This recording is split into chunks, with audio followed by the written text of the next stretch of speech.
दोस्तों, ये Trans World radio India की प्रस्तुति है और आप देख रहे हैं कार्यक्रम सत्य वचन। हम आप सबका इस कार्यक्रम में स्वागत करते हैं। हम में से हर एक सत्य को पसंद करता है और किसी न किसी रीति से सत्य की खोज कर रहा है।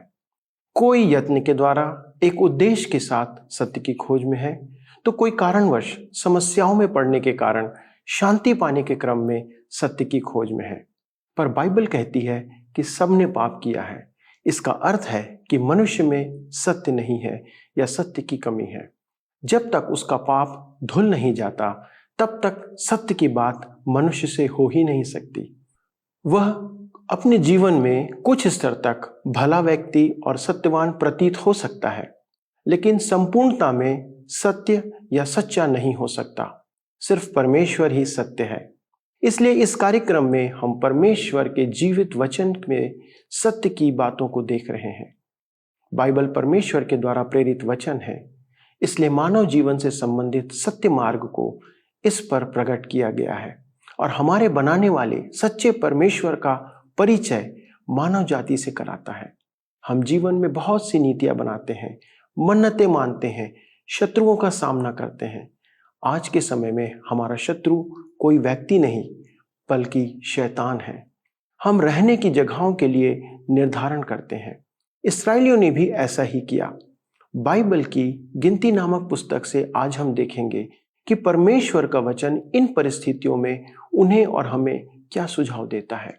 इसके पूर्व परमेश्वर के वचन के लिए अपने हृदयों को तैयार करते हैं और उसके बाद परमेश्वर के वचन के अध्ययन में आगे बढ़ेंगे। आइए हम देखें, किसी महिला की मन्नत उसके पिता अथवा पति पर निर्भर होती है। गिनती 30 अध्याय उसके 3 और 4 पद में हम पढ़ते हैं, और जब कोई स्त्री अपनी कुंवारी अवस्था में अपने पिता के घर में ही रहते हुए यहोवा की मन्नत माने या अपने को वाचा में बांधे, तो यदि उसका पिता उसकी मन्नत या उसका वह वचन सुनकर जिससे उसने अपने आप को बांधा हो उससे कुछ न कहे, तब तो उसकी सब मन्नतें स्थिर रहें और कोई बंधन क्यों न हो जिससे उसने अपने आप को बांधा हो वह भी स्थिर रहे। यदि कोई स्त्री जो अविवाहित हो एवं पिता के घर में मन्नत मानती है, तो उसके लिए पिता ही जिम्मेदार है। यदि शपथ व्रत लेते समय पिता चुप रहता है तो व्रत सही ठहरता है। तो भी यदि पिता कहता है कि ठहरो, इसने वस्त्र खरीदा है पर मैं उसका भुगतान नहीं करूंगा, तो वह इस मामले में सुरक्षित है। ऐसी मन्नत मान्य नहीं होगी। आइए हम पढ़ें गिनती 30 के 5 पद में। परंतु यदि उसका पिता उसकी सुनकर उसी दिन उसको मना करे, तो उसकी मन्नतें या और प्रकार के बंधन जिनसे उसने अपने आप को बांधा हो उनमें से एक भी स्थिर न रहे, और यहोवा यह जानकर कि उस स्त्री के पिता ने उसे मना कर दिया है, उसका यह पाप क्षमा करेगा। तब क्या होता है यदि महिला विवाहित है? आइए पढ़ें गिनती 30 उसके 6 से 8 पद में। फिर यदि वह पति के अधीन हो और मन्नत माने या बिना सोच विचार किए ऐसा कुछ कहे जिससे वह बंधन में पड़े, और यदि उसका पति सुनकर उस दिन उससे कुछ न कहे, तब तो उसकी मन्नतें स्थिर रहें और जिन बंधनों से उसने अपने आप को बांधा हो वह भी स्थिर रहें। यदि स्त्री बाहर जाकर अनेक बहुमूल्य वस्तुएं खरीदकर अपने को कर्जे में डालती है और उसका पति उसको इसकी आज्ञा नहीं देता और न ही भुगतान के लिए तैयार होता है, तो मन्नत ग्रहण योग्य नहीं है, न ही पति की कोई जिम्मेदारी बनती है। इसी प्रकार किसी स्त्री द्वारा शपथ व्रत के लिए जिसे उसका पिता अथवा पति का उत्तरदायित्व होता है, जब तक कि वह तुरंत इसे अस्वीकार न कर दे। मित्रों, आधुनिक काल में इस सिद्धांत की अक्सर अवहेलना की जाती है। कई स्त्रियां पैसे से खेलने वाली हैं और ऐसे व्यक्ति से विवाह करती हैं जो बहुत पैसे वाला है। अक्सर इसे कम आयु की स्त्रियां अधिक उम्र के पुरुषों से विवाह में देखा जा सकता है। जब उसे उसका नाम मिल जाता है तो वह कोर्ट कचहरी में जाकर जितना चाहे पैसा ऐंठ लेती है। एक मसीही अपनी पत्नी की मृत्यु से अकेला महसूस करता है और एक ऐसी महिला से विवाह कर लेता है जो धन की प्यासी है। इस व्यक्ति ने अपना सारा पैसा मिशन कार्य मसीही संस्थाओं के नाम जमा कर दिया, पर उसकी मृत्यु के पश्चात उसकी विधवा ने उसकी वसीयत को तोड़कर सारा पैसा अपने नाम कर लिया। कई विवाहित पुरुषों ने भी इसी प्रकार की घटना का वर्णन किया है, पर यह तो मानव की मूर्खता ही कही जाएगी। परमेश्वर कहता है कि मानव की इस प्रकार की बातों की आज्ञा नहीं देनी चाहिए। आगे देखते हैं, विधवा अथवा तलाकशुदा स्त्री की मन्नत मान्य। आइए पढ़ें गिनती 30 अध्याय के 9 पद में। फिर विधवा या त्यागी हुई स्त्री की मन्नत या किसी प्रकार की वाचा का बंधन क्यों न हो जिससे उसने अपने आप को बांधा हो, तो वह स्थिर ही रहे। विधवा को उसके पैरों पर खड़ा होना चाहिए। उसकी मन्नतें मान्य हैं। ध्यान दें कि परमेश्वर के लिए विस्तार से वर्णन करना कितना महत्वपूर्ण है। उसकी चाहत है कि लोग सदैव ही उनके वचनों के पालन करने में भले बने। परमेश्वर अपनी शपथ पूरी करता है और ऐसी ही आशा अपने लोगों से भी करता है। उसने इब्राहिम से वाचा बांधी, उसने दाऊद से प्रतिज्ञा की। वह अपनी प्रतिज्ञा और शपथ के पीछे दृढ़ रहा। उसकी भूत, वर्तमान और भविष्य की सारी प्रतिज्ञाओं पर वह खरा उतरा। यूहन्ना 3:16 में लिखा है, क्योंकि परमेश्वर ने जगत से ऐसा प्रेम रखा कि उसने अपना इकलौता पुत्र दे दिया, ताकि जो कोई उस पर विश्वास करे वह नाश ना हो परंतु अनंत जीवन पाए। यह परमेश्वर का वचन है। उसने शपथ खाई है कि यदि आप यीशु मसीह पर विश्वास करेंगे तो वह आपको बचाएगा, और उसका वायदा अटल है। एक छोटी कद की महिला का अविश्वासी पुत्र था, जो नए विचारों के साथ घर लौटा और अपनी माँ से बोला, तुम्हारी आत्मा का इस सौर मंडल में कोई स्थान नहीं है। उसकी माँ ने सोचकर उत्तर दिया, मैं जानती हूँ कि मेरी आत्मा की कोई कीमत नहीं, परंतु यदि मेरी आत्मा खो गई तो मुझसे अधिक हानि परमेश्वर की होगी। परमेश्वर उसके प्रसिद्ध नाम को जोखिम में डालेगा, क्योंकि उसने कहा है कि यदि मैं भरोसा करूंगी तो वह मुझे बचाएगा। मित्रों, परमेश्वर उसके पवित्र वचन का पालन करेगा। उसे शपथ लेने की आवश्यकता नहीं है, केवल कहना ही उसके लिए काफी है। उसके जो लोग धरती पर हैं उनसे वह यही अपेक्षा करता है। यदि वे मन्नत मानते, शपथ लेते अथवा व्रत रखते तो उसका अवश्य ही पालन करना चाहिए। वर्तमान में इस संसार में रहने वाले मसीहियों में इस उत्तरदायित्व को पूरा करने की क्षमता होनी चाहिए। यहाँ पर अध्याय 30 समाप्त होता है और हम अपने अध्ययन को अध्याय 31 से जारी रखेंगे। विषय है मिद्यान का न्याय। स्मरण रखिए कि हम एक ऐसी नई पीढ़ी की चर्चा कर रहे हैं जो जंगल से होकर गुजरी है। वे उस समय छोटे ही थे जब उन्होंने यात्रा आरंभ की। उसमें से कुछ प्राथमिक शिक्षा, अन्य माध्यमिक एवं कुछ का तो जन्म भी नहीं हुआ था जब यात्रा आरंभ हुई थी। परमेश्वर इस नई प्रतिज्ञा के देश में प्रवेश कराने की तैयारी कर रहा था। आपको याद होगा कि मिद्यानी लोगों ने मोआबी लोगों के साथ मिलकर बिलाम को भाड़े पर बुलाया कि इस्राएल को श्राप दे। तत्पश्चात उसने लोगों को प्रतिमा पूजा, लालच, व्यभिचार की ओर आकर्षित कर विनाश तक पहुंचाया। कोजबी नाम की केवल एक महिला जो इसमें संलग्न थी वह मिद्यानी थी। इसे हम गिनती 25 उसके 6 से 15 पद में पाते हैं। इस घटना के बाद परमेश्वर ने लोगों को आज्ञा दी। गिनती 25 अध्याय के 17 से 18 पद में, मिद्यानियों को सता और उन्हें मार, क्योंकि पोर के विषय और कोजबी के विषय वे तुमको छल करके सताते हैं। कोजबी तो एक मिद्यानी प्रधान की बेटी और मिद्यानियों की जाति बहन थी और मरी के दिन में पोर के मामले में मारी गई। जंगल में मिद्यान संसार का एक प्रतीक है, क्योंकि परमेश्वर के बालक के लिए आधुनिक जगत से आत्मिक अलगाव की आवश्यकता है। हम देखते हैं मिद्यान पर दंड। हम मूसा के अंतिम वैधानिक कार्यों को देख रहे हैं।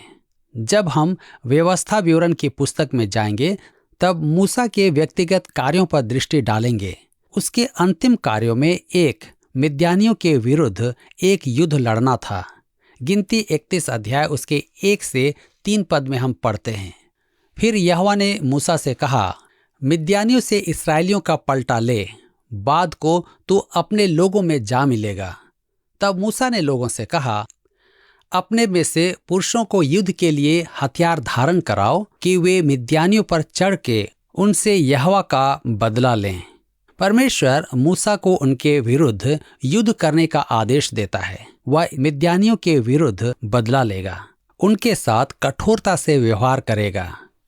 गिनती 31 के 6 पद में हम पढ़ते हैं, प्रत्येक गोत्र में से उन हजार पुरुषों को और एलीआजर याजक के पुत्र पिनहास को मूसा ने युद्ध करने के लिए भेजा, और उसके हाथ में पवित्र स्थान के पात्र और वे तुरहियां थी जो सांस बांध बांध कर फूंकी जाती थी। मूसा ने 12,000 पुरुषों को युद्ध में भेजा, प्रत्येक गोत्र से 1,000। पवित्र यंत्र, तंत्र, तंबू के विशेष साज सज्जा का सामान आदि आगे आगे जाना था कि पता चले कि यह एक धार्मिक युद्ध है। गिनती 31 उसके 7 और 8 पद में लिखता है, और जो आज्ञा यहोवा ने मूसा को दी थी उसके अनुसार उन्होंने मिद्यानियों से युद्ध करके सब पुरुषों को घात किया, और दूसरे जूझे हुओं को छोड़ उन्होंने एबी, रेकेम, सूर, हूर और रेबा नाम मिद्यान के 5 राजाओं को घात किया, और बोर के पुत्र बिलाम को भी उन्होंने तलवार से घात किया। मिद्यानी राजा मारे गए, और विशेष बात यह है कि इसमें बिलाम नबी की मृत्यु का समाचार भी है। परमेश्वर उन्हें मिद्यानियों पर जीत दे रहा है। यहाँ अन्य जातियों को न्याय दंड प्रतिज्ञा देश में प्रवेश से पहले ही मिल जाता है। मसीह के आने से पूर्व युग में कुछ ऐसी ही घटना की संभावना दिखती है, क्योंकि सहस्त्र वर्षों में इस्राएल जो आधुनिक समस्याओं से सुलझ रहा है, एक ऐसे देश में पहुंचेगा जहां उन्हें शांति प्राप्त होगी। परंतु अभी वहां एक समस्या है। गिनती 31 के 9 पद में हम पढ़ते हैं, और इस्राएलियों ने मिद्यानी स्त्रियों को बाल बच्चों समेत बंदी बना लिया, और उनके गाय बैल, भेड़ बकरी और उनकी सारी संपत्ति को लूट लिया। परमेश्वर ने उन्हें एक महान विजय प्रदान की। उनका एक भी व्यक्ति मारा नहीं गया, जिसे हम पद 49 में पढ़ते हैं। आइए देखें गिनती 31 उसके 14 से 16 पद में।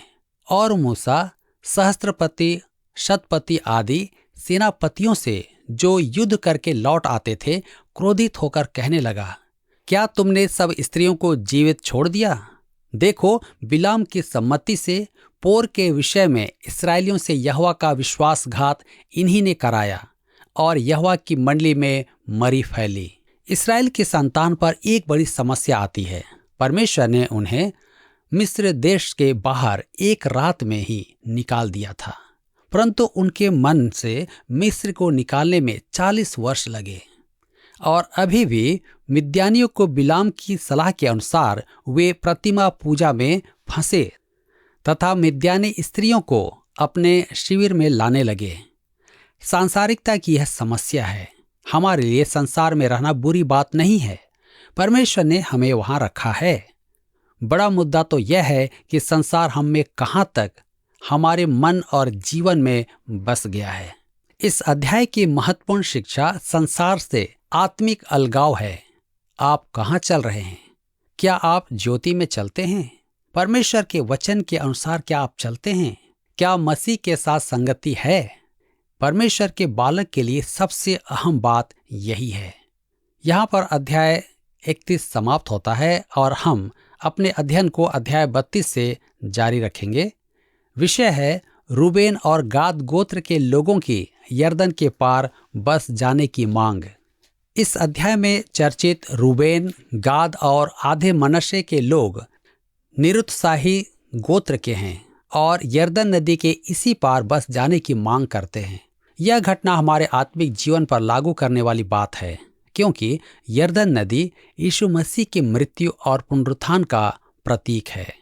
गिनती 32 अध्याय उसके 1 से 5 पद में हम पढ़ते हैं, रूबेनियों और गादियों के पास बहुत जानवर थे।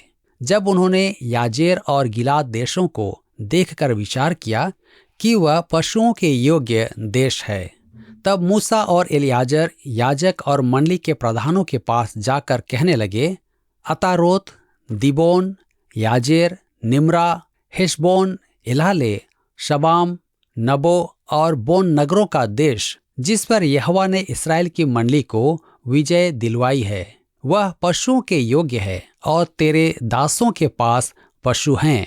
फिर उन्होंने कहा, यदि तेरा अनुग्रह तेरे दासों पर हो तो यह देश तेरे दासों को मिले कि उनकी निज भूमि हो, हमें यरदन पार न ले चल। मूसा उनकी यह विनती सुनकर हैरान रह जाता है। गिनती 32 उसके 6 और 7 पद में लिखा है, मूसा ने गादियों और रूबेनियों से कहा, जब तुम्हारे भाई युद्ध करने को जाएंगे तब क्या तुम यहाँ बैठे रहोगे? और इस्राएलियों से भी उस पार के देश जाने के विषय जो यहोवा ने उन्हें दिया है तुम क्यों अस्वीकार करवाते हो? वह स्पष्ट रूप से स्मरण कराता है 40 वर्ष पूर्व की उस सूचना को जो भेदिए लेकर लौटे थे और लोगों को उसे सुनकर भारी निराशा का सामना करना पड़ा था।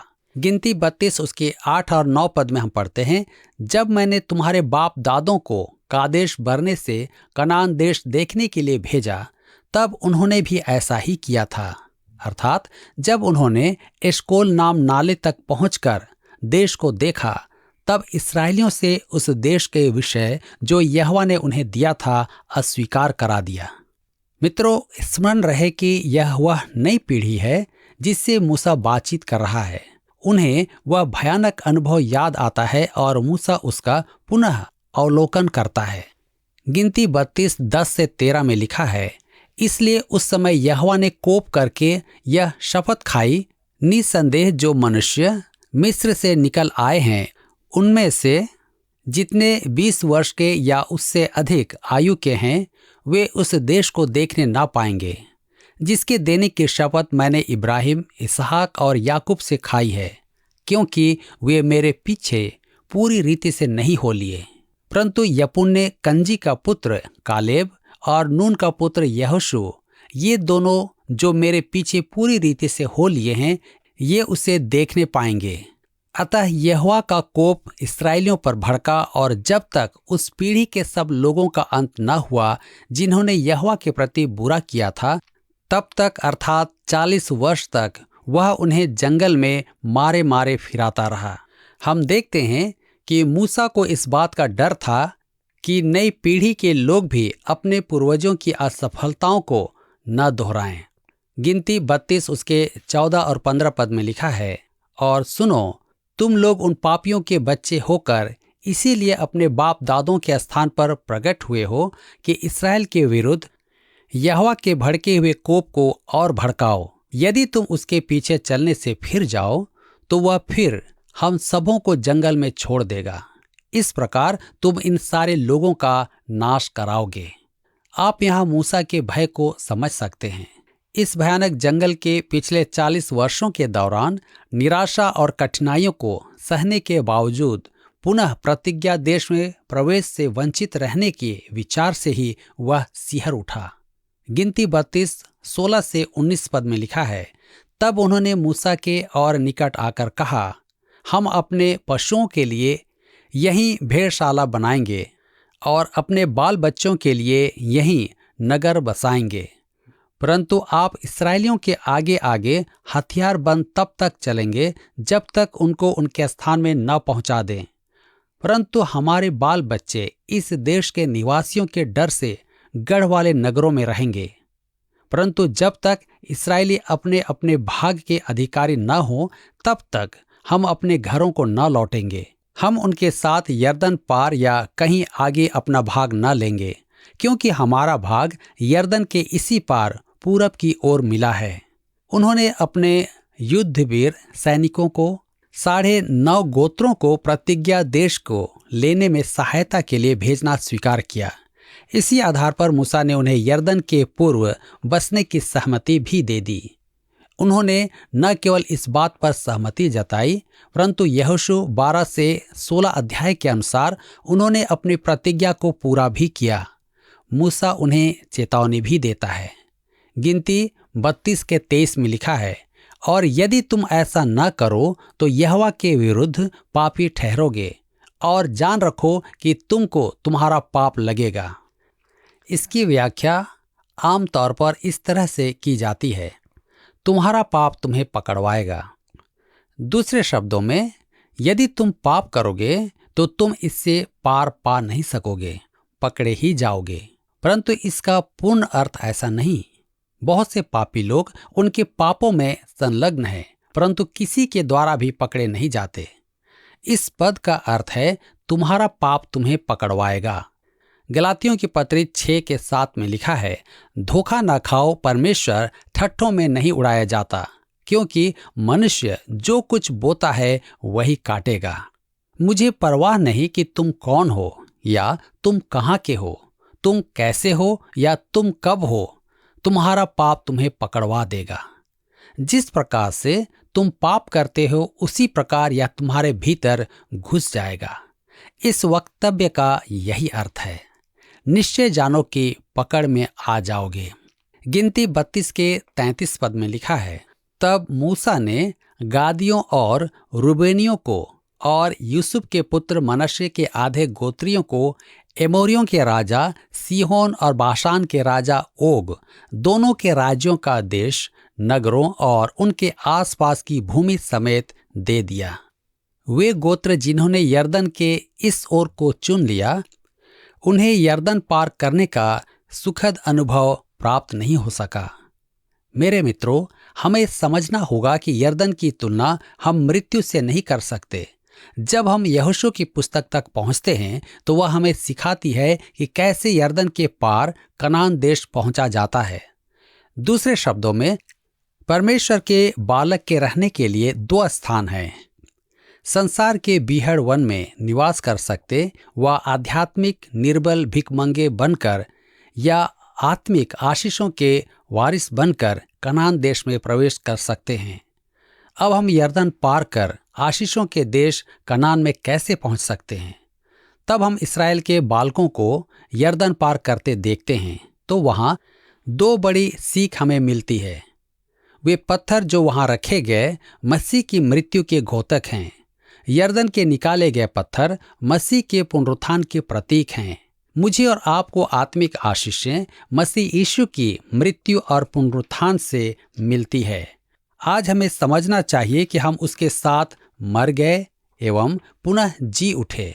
हमें इस तथ्य को समझना है कि हम उससे जुड़ गए हैं।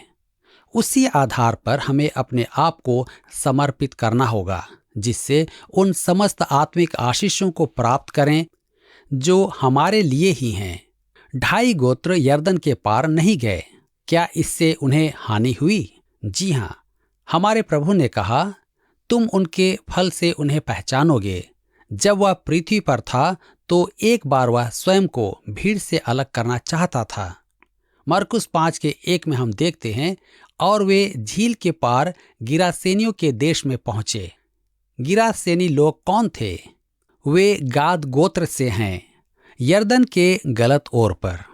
जब यीशु उन तक पहुंचे तो उसने उन्हें सुअर पालन के धंधे में पाया। जब उसने दुष्टात्मा ग्रस्त मनुष्य को चंगा किया तो गिरासेनी लोगों ने प्रभु यीशु को देश से निकल जाने का आग्रह किया। यही दशा परमेश्वर के बालक की होती है जो यरदन को पार करने में असफल होकर प्रतिज्ञा के देश में प्रवेश नहीं करते। क्या आपको यह कार्यक्रम पसंद आया? अभी हमें एक मिस कॉल करें और आप अगले विजेता हो सकते हैं।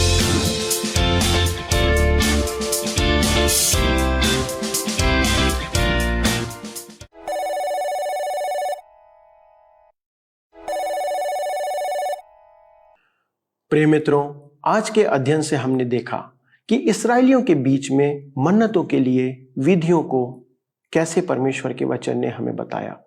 आज की स्थिति में हम सब के लिए इससे बड़ी कोई मन्नत नहीं हो सकती कि हम यीशु के द्वारा पाप क्षमा के बलिदान को समझने और स्वीकार करने के लिए उसके सम्मुख में अपने आप को सौंप दे, ताकि परमेश्वर की मन्नत के अनुसार हम अनंत जीवन के भागी बन जाए। जैसा कि परमेश्वर ने स्वर्णिम पद में बाइबल के अंदर स्वयं कहा है कि जो कोई उसके पुत्र यीशु पर विश्वास करे वह नाश ना हो परंतु अनंत जीवन पाए।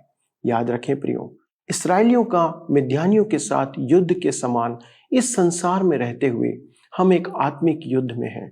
ये मांस और लहू अर्थात हमारे शरीर से नहीं परंतु संसार के अंधकार की शक्ति जो शैतान से है उससे है, जिसका सामना हम परमेश्वर के वचन और हथियारों के द्वारा ही कर सकते हैं।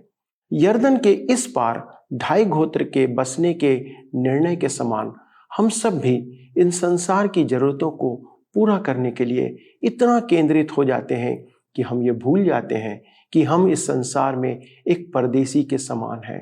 हमारा देश ये संसार नहीं है परंतु हम उस देश को जाने के लिए जो परमेश्वर ने हमारे लिए तैयार किया है उसकी बाट जो रहे हैं। आइए इसे स्मरण रखें कि यीशु ने जो जगह हमारे लिए तैयार किया है वहां जाने का सही तैयारी हम करने पाए। परमेश्वर आप सबकी सहायता करे कि आप उस देश में प्रभु यीशु मसीह की अगुवाई में पहुंचने पाए। आइए हम प्रार्थना करें।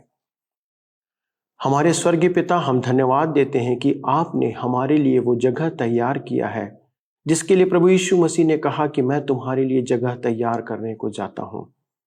प्रभु हमारी सहायता करें कि हम सब उस जगह में पहुंचने पाए ताकि पिता हम सदा काल के लिए आपके साथ रहने पाए, जहां पर आपका अनुग्रह, आपकी उपस्थिति, आनंद और सभी बातों में परिपूर्णता बनी रहेगी।